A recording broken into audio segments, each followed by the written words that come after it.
one from institution. And I would like to congratulate you, ma'am, because your visa has been approved. Talaga po. Congratulations po. Yes, ma'am.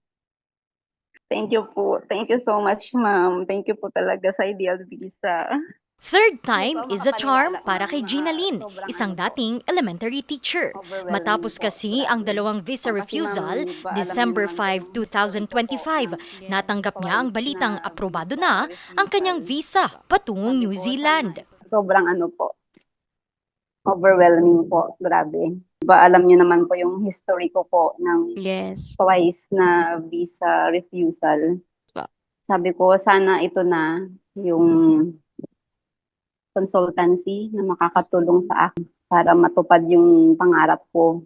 Kahapon, February 5, 2026, lumapag na siya sa New Zealand para simulan ang kanyang Masters in Early Childhood Education. Isa lamang si Gina Lynn sa mga natulungan ng Ideal Visa Consultancy Baguio Branch sa pangarap na makapag-aral abroad na malaking tulong daw para sa paghanap ng trabaho. Ang first na ginagawa natin is kung may dumating na student, we will give them a good profile according to their educational accomplishment. And then, bibigay namin ng consultation, then we will give them school partners naman according sa, for example, New Zealand.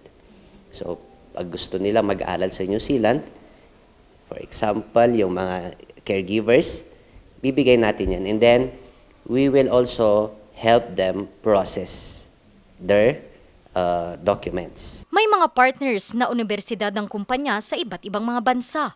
Tinutulungan din nila ang mga ito na makahanap ng matitirhan at ginagabayan sa oras na makarating na ang mga ito sa abroad. Karamihan sa atin kasi pupunta dito walang experience or kulang sila sa credit for school admission.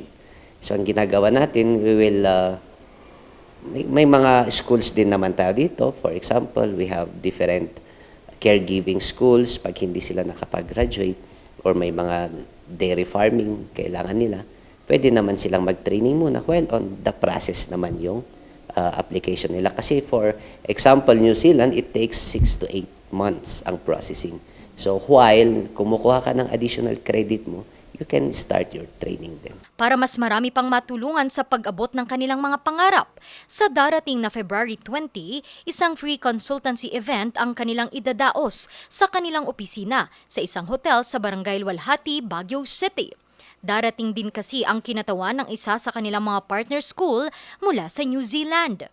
So sa lahat ng mga Pilipino, especially here in Baguio City and nearby provinces, we are conducting a free migration seminar in New Zealand. So sa lahat ng caregivers, teachers, welders also, and yung mga professionals din natin na gusto mag-upgrade sa New Zealand, please attend our free migration seminar. Sa mga nagbabalak na or nagpaplano na mag-migrate sa New Zealand, it is very important to know yung mga do's and don'ts, especially during the application, yung kung paano kayo, ay kung ano man yung dapat yung ihanda. Especially, dapat alam nyo kung ano yung magiging pathway nyo pagdating doon sa New Zealand. So, dapat fully equipped din sila with informations and yung mga documents, legal documents, and then guidance, of course, from a credible na agency para maiwasan natin yung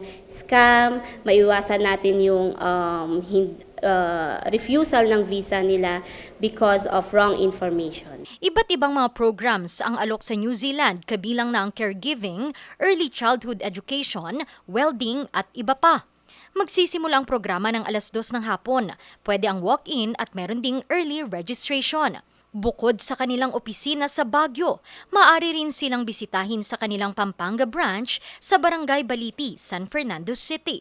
Kaya't simulan na ang pangarap na buhay abroad, katuwang ang Ideal Visa Consultancy. Randy Guzman, RNG News.